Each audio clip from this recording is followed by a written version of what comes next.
Back in 2017, something weird showed up in our solar system. It was called Oumuamua, and it didn't look like any asteroid or comet we'd seen before. It was long and thin, not round, and it moved in a strange way. Then it disappeared. Now, some say it's back, and Dr. Michio Kaku thinks he knows who made it and can prove it. This isn't a sci-fi story.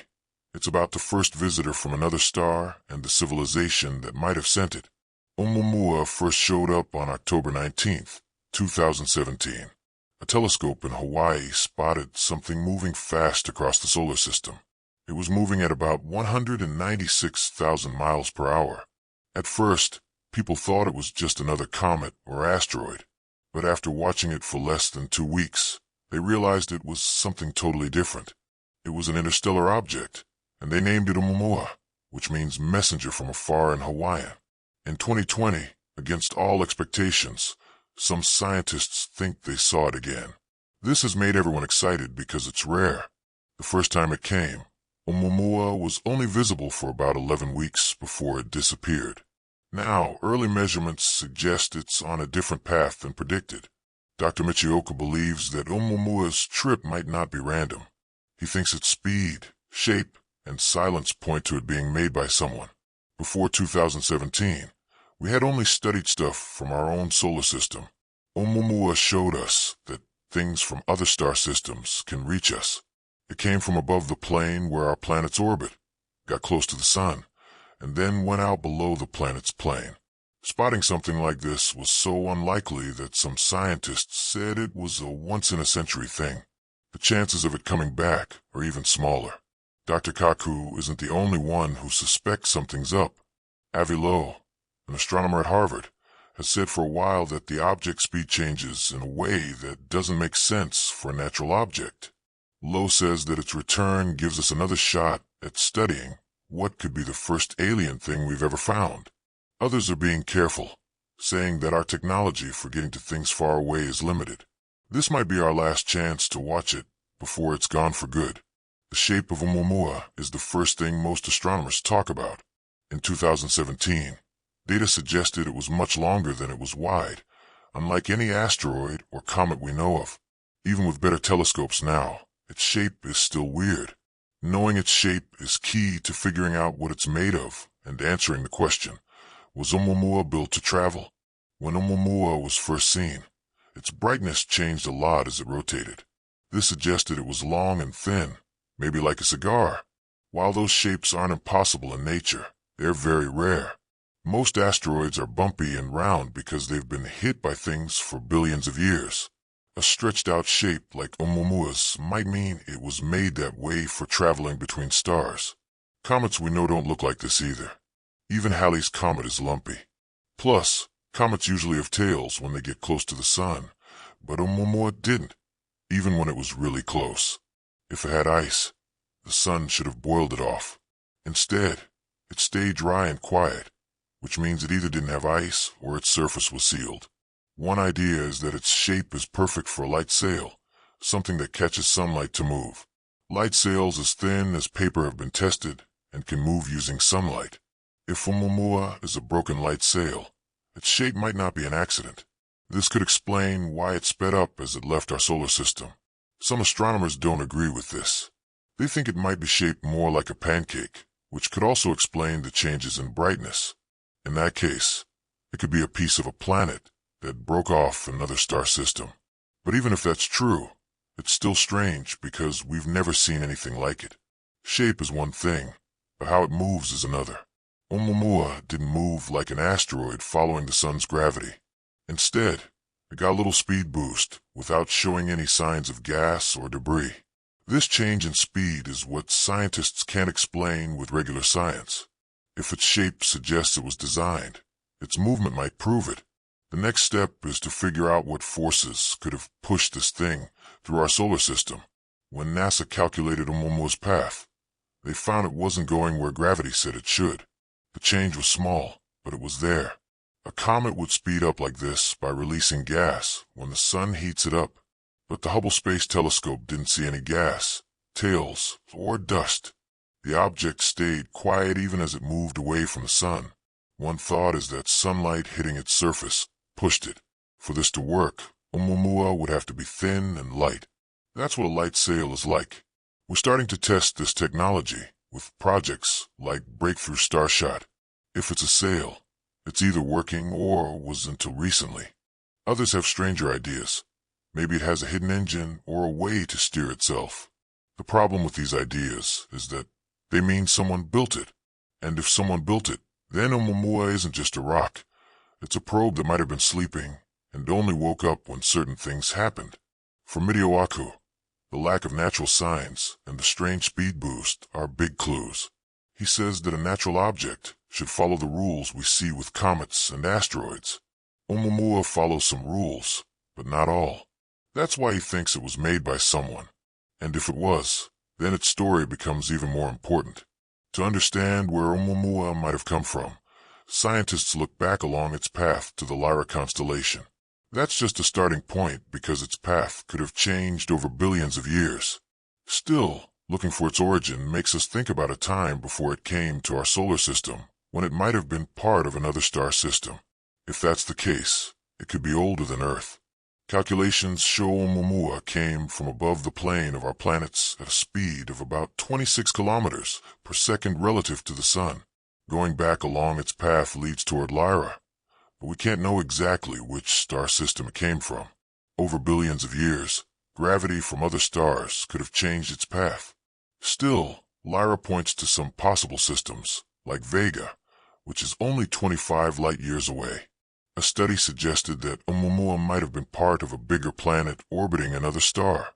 Strong forces could have broken that planet into pieces, and one of those pieces could have been thrown into space.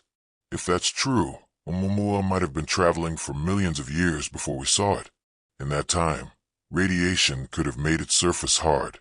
But this natural idea doesn't rule out something stranger. Over such a long time, even something artificial could lose power and look like a natural object.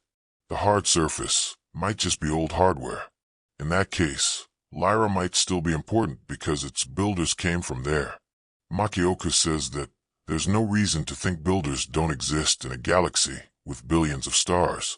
He also says that Oumuamua might be part of a group of objects that travel between star systems. If it came from Lyra, others might have left with it, and some could have passed Earth without us seeing them. Finding them would take big telescopes that can see a lot of the sky, which are just now starting to come online. Whether it's natural or made by someone, Oumuamua is a message from far away. If it started as part of another world or civilization, its design is the most important thing we can study.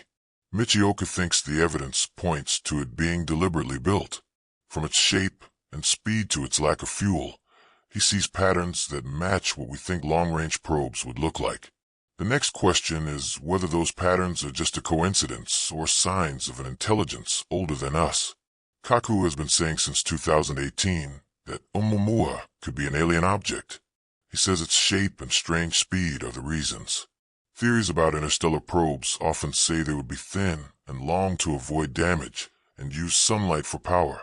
This is what we're trying to do with light sail projects. Kaku thinks the reddish color of Oumuamua might be camouflage to blend in with objects in our solar system. This would make it harder to see. Plus, it was silent. It didn't send out any radio signals. This could mean it was a stealth mission designed to watch without being seen. He also thinks it could be broken, but still following its path. If so, it might have had sensors to study atmospheres and surfaces. Passing close to the Sun and Earth would have let it study the Sun and our planet.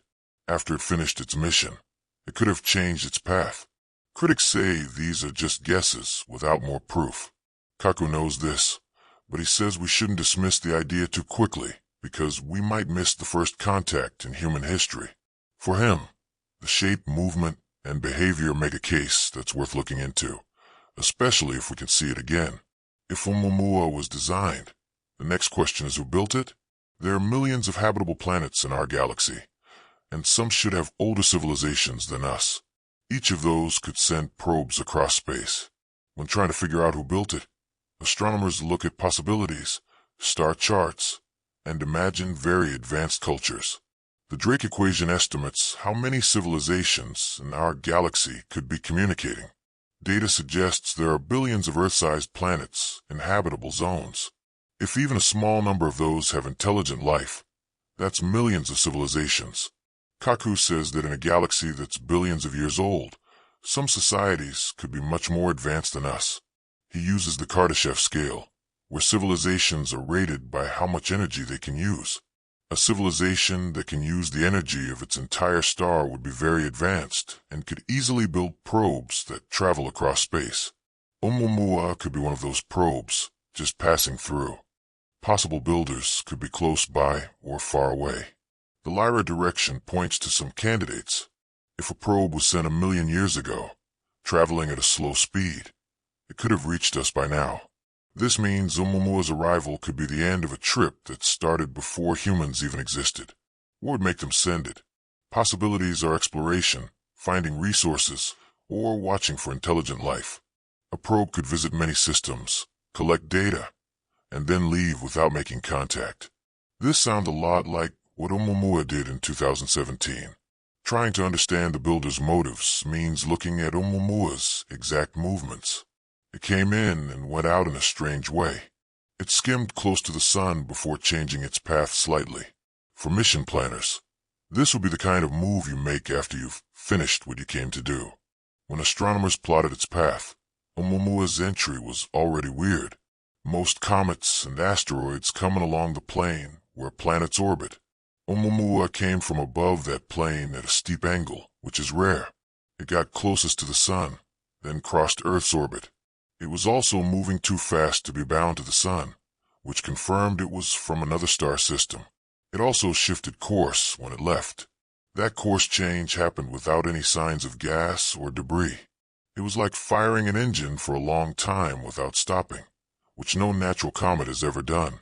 Astronomers thought about sunlight pushing it, but that would mean it had to be very thin. The sequence looks like a probe coming in from deep space, flying by the sun, passing near Earth, and then going out on a new path. If this was planned, the mission was done perfectly. No wasted movement, no signals, and no staying around. Michio Kaku thinks that's what you'd expect from a probe, designed not to be caught. If the path suggests it was planned, the next question is, could we have caught it? In 2017, we couldn't with the technology we had. But now things are different.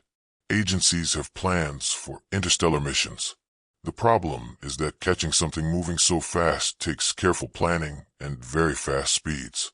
One idea is to launch a mission that uses Jupiter's gravity to slingshot toward Oumuamua. This would take many years. Such a mission would need a spacecraft that can last a long time in space. One design involves diving close to the sun and firing the engines to get maximum speed. The challenge is building shields that can survive the heat. Communications would also be hard. Standard radio signals would take hours to reach Earth. Some researchers have even suggested using Starlink to relay data. Finally, any mission would need sensors, cameras, and maybe a way to collect samples. Even if we couldn't touch it, we could map its surface and look for anything strange. With the second pass of Oumuamua being discussed, agencies might not have to wait long for another chance. They just need to decide to act. Even without a mission, we can learn a lot from Earth. The telescope that first saw Oumuamua is still working. Combined with other telescopes, astronomers have a way to study it from far away. The next step is to figure out how these tools have already helped us and how they could help us learn more. When Oumuamua showed up, it was so faint that even the Hubble telescope had trouble seeing it. But telescopes in Hawaii and Chile gathered enough data to estimate its size, shape, and color. The analysis showed a reddish surface, which means it was exposed to radiation for a long time. No water or ice was found, which is different from comets. A telescope also looked for radio signals, but didn't find any. Michio Kaku says that a stealth probe would be designed to avoid being detected. Future observations could tell us more. A telescope that will be fully working soon will survey the sky every few nights, finding faint objects. The James Webb Space Telescope could find things that optical telescopes can't. Together, these tools could track Oumuamua's return with much better accuracy than before. Computers also help. Researchers have run simulations to test different ideas about where it came from. By comparing the data to the simulations, astronomers can narrow down the possibilities. Whether we catch Oumuamua or just watch it, proving it was artificial would be a big deal. We've been thinking about first contact for a long time, but most ideas involve direct communication. What if the first sign of alien intelligence is a silent machine passing by? The last part of this story is about what we do as a civilization when we find out we're not alone. If it was confirmed to be alien, it would be a huge moment in history. It would prove that intelligence exists elsewhere and that at least one civilization can travel between stars. The knowledge that we've been visited would change science, philosophy, and politics. From a science perspective, studying any part of it could lead to breakthroughs in technology. Imagine finding materials we don't have or data storage systems that last for millions of years. Even without touching it, pictures could show us how it was made.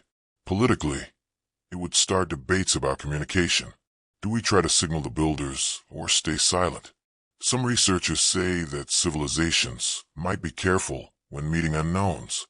The decision could divide countries. Philosophically, it would force us to rethink our place in the universe. We've acted like Earth is unique for a long time. This proof would show we're part of a community. Whether we meet aliens or not, we'll have to grow up as a species because the universe just got smaller. If Oumuamua is artificial, this will be remembered as the day we learned we're not alone. Whether it's a probe or a relic, it has the signs of a mind from beyond Earth. The question is, will we respond or let it pass into the void again? As Mocha says, opportunities like this don't come often. The messenger is back. It's our move.